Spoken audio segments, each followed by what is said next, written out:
ጠቅላይ ሚኒስትር አብይ አህመድ በቪየትናም አድርገው በነበረ ቆይታ ለኢትዮጵያ ተሞክሮ ሊሆኑ የሚችሉ በርካታ የልማት ስራዎችን መጎብኘታቸውን የጠቅላይ ሚኒስትሩ የፕሬስ ሴክሬታሪያት ኃላፊ ቢሌኔ ስዩም ገልጸዋል። የጠቅላይ ሚኒስትሩን የቪየትናም ቆይታ በተመለከተ ማብራሪያ የሰጡት ኃላፊዋ ዶክተር አብይ አህመድ በኢትዮጵያና ቪየትናም የ50 ዓመት የዲፕሎማሲ ግንኙነት ውስጥ ወደ ቪየትናም የተጓዙ የመጀመሪያ መሪ ናቸው ብለዋል። በቆይታቸውም ደማቅ አቀባበል የተደረገላቸው መሆኑን ጠቁመው በተለያዩ ርዕሰ ጉዳዮች ላይም የሁለትዮሽ ውይይት መደረጉንም ተናግረዋል። ቪየትናም በጣም የምታወቀው መዋዕለ ንዋይን በመሳብ ነው።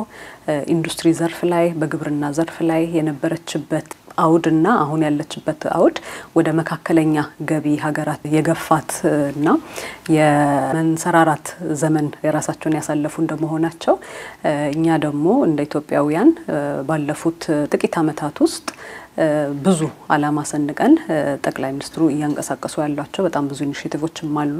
በተለይ በማክሮ ኢኮኖሚ፣ በኢንቨስትመንት፣ በግብርና መስኮች ብዙ ነገሮችን ለማሻሻል እየተጣረበት ባለ ጊዜ ውስጥ ከቪየትናም ጋር እነሱ የሄዱበትን ሂደትና ልምዶች ለመቅሰም አውድ የፈጠረ ጠቃሚ ውይይቶችና የልምድ ልውውጦችም ነበሩ። ጠቅላይ ሚኒስትር አብይ አህመድ በቆይታቸው ከቪየትናም ፕሬዝዳንት ከኮሚኒስት ፓርቲ ፕሬዝዳንትና ከሀገሪቱ ብሔራዊ ምክር ቤት ፕሬዝዳንት ጋርም መወያየታቸውን ጠቁመዋል። ሁለቱ ሀገራት ከተረጂነት ለመላቀቅ እየሰሩ ያሉ ሀገራት በመሆናቸው በሩዝና ፍራፍሬ ምርት ላይ በቪየትናም የተገኘ ውጤታማነት ለኢትዮጵያ ተሞክሮ የሚሆን ነው ብለዋል። በተለይ ደግሞ ቪየትናም በምግብ ራስን ለመቻል ያደረገችውን ሂደት በሩዝ በተለይና በፍራፍሬ በተለያዩ ምርቶች ራሳቸውን አጠናክረው እየሄዱበት ያለበት ሂደትም ስላለ ኢትዮጵያ በጣም ብዙ ልምዶች መቅሰም እንደምትችል በማዕድን በማኒፋክቸሪንግ በኢንዱስትሪዎች ለመልማት እነዚህን ልምዶች በምን መልኩ ልንማማር እንችላለን፣ የቪየትናም ኢንቨስተሮች ደግሞ መጥተው ኢትዮጵያ ላይ መዋዕለ ንዋይ እንዲያፈሱ ምን አይነት ምቹ ሁኔታዎች መፍጠር እንደሚቻል የተነጋገሩባቸው የተለያዩ መድረኮች ናቸው። ቪየትናም ከቀኝ ግዛት ከተላቀቀች ወዲህ በርካታ የሪፎርም ስራዎችን በመስራት የተለያዩ ልማቶችን እያስመዘገበች ነው በማለትም ይህ ደግሞ ኢትዮጵያ ለማደግ እየወሰደችው ካለችው እርምጃ ጋር የሚመሳሰል ነው ብለዋል። በመሆኑም ሁለቱም ሀገራት በጋራ ግባቸውን ለማሳካት የሚያስችላቸውን ውይይት አድርገዋልም ብለዋል። ጠቅላይ ሚኒስትር አብይ አህመድ በቆይታቸው የተለያዩ ስፍራዎችን መጎብኘታቸውን ያነሱት ቢሌኔ ስዩም የቶዮ ሶላር ኩባንያ ተጠቃሽ መሆኑንም ጠቁመዋል። የቪየትናም ኢንዱስትሪ ፓርክ ውስጥ ለውጭ ሀገር ኤክስፖርት የሚቀርብ ሶላር ፓነሎች የሚያመርት ኩባንያ እሱንም ጉብኝት ተደርጎ ነበረ። ይሄኛው እንግዲህ ለየት የሚያደርገው ክቡር ጠቅላይ ሚኒስትሩም እንደተናገሩት የነበረው ይህ ኩባንያ ራሱ አሁን ኢትዮጵያ ላይ ላለፉት ጥቂት ወራቶች ውስጥ በሐዋሳ ኢንዱስትሪ ፓርክ ውስጥ ተገኝተው እነሱም ይሄንን ምርት ለማቅረብ እየተሯሯጡ ያሉበት ሰዓት ላይ ስለሆነ ሶላር ፓነል ማምረት ውጪ ደግሞ ኃይል ማመንጨት ላይ እንዲተሳተፉ ጥሪ ያቀርበውላቸዋል ጠቅላይ ሚኒስትር።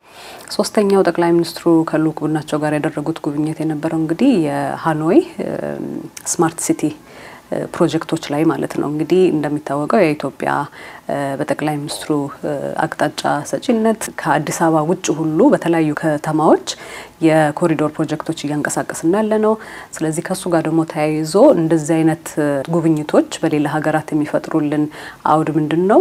እኛ ጋር እያደረግናቸው ያሉትን ነገሮች ለመለካት ምቹ ሁኔታ ይፈጥርልናል። በቪየትናም በተካሄደው የፒ4ጂ ጉባኤ ላይም ጠቅላይ ሚኒስትር አብይ ከልዑካን ቡድናቸው ጋር መሳተፋቸውን ኃላፊዋ ተናግረዋል። መድረኩ የንግድ ማህበረሰብ፣ የሲቪል ማህበረሰብና መንግስታትም የሚሳተፉበት በመሆኑ ዘላቂ ልማት ግቦችን ለማረጋገጥ የሚያስችል መድረክ መሆኑን አንስተዋል። ዶክተር አብይ አህመድም በመድረኩ ባደረጉት የመክፈቻ ንግግር የተለያዩ ርዕሰ ጉዳዮች ላይ አጽንኦት መስጠታቸውን ጠቁመዋል። እነዚህን ተግባራዊ የምናደርጋቸውን አክሽኖችን ለመውሰድ ያን ጉድለት መሟላት አለበት የሚል ትልቅ አጀንዳ ነው ያለው።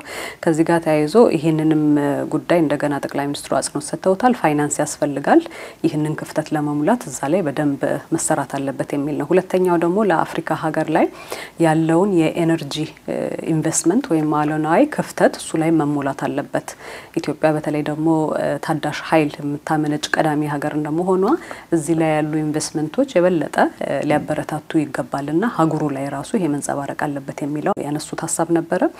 በሶስተኛው ደግሞ እነዚህ ፋይናንስ የሚደረጉት ነገሮች ወይም ፋይናንስ አቅም የሚፈጠርላቸው ጉዳዮች አንደኛው ሀገር በቀል ለሆኑ ልክ እንደ አረንጓዴ አሻራ ያሉ ከክላይሜት ጋር ተያይዞ ያሉ ጉዳዮችን ፋይናንስ ለማድረግ በተለይ ደግሞ ሰፖርት መደረግ ያለበትም ድጋፍ መደረግ ያለበትም የሀገር በቀል ኢኒሺቲቮች ላይ መሆን እንዳለበትም እሱ አጽንኦት ሰጥተው ነበር።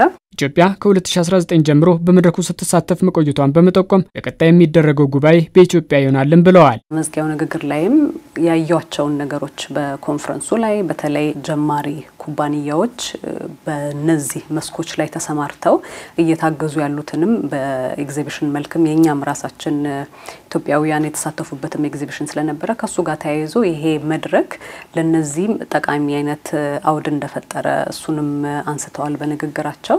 በተለይ ደግሞ አሁን ኢትዮጵያ የሚቀጥለውን የፓርትነርሺፕ ፎር ግሮት ጉባኤ በአዲስ አበባ የምታስተናግድ እንደመሆኑ ተሳታፊዎቹንም እና ታዳሚዎቹንም እዛ ውስጥ እንዳለ ወደ ኢትዮጵያ መጥተው እንዲሳተፉ ቀጥለው የ5ኛውን የፓርትነርሺፕ ፎር ግሮት ጉባኤ ላይ እዛ ላይ እንዲሳተፉ ጥሪያቸውን አቅርበዋል።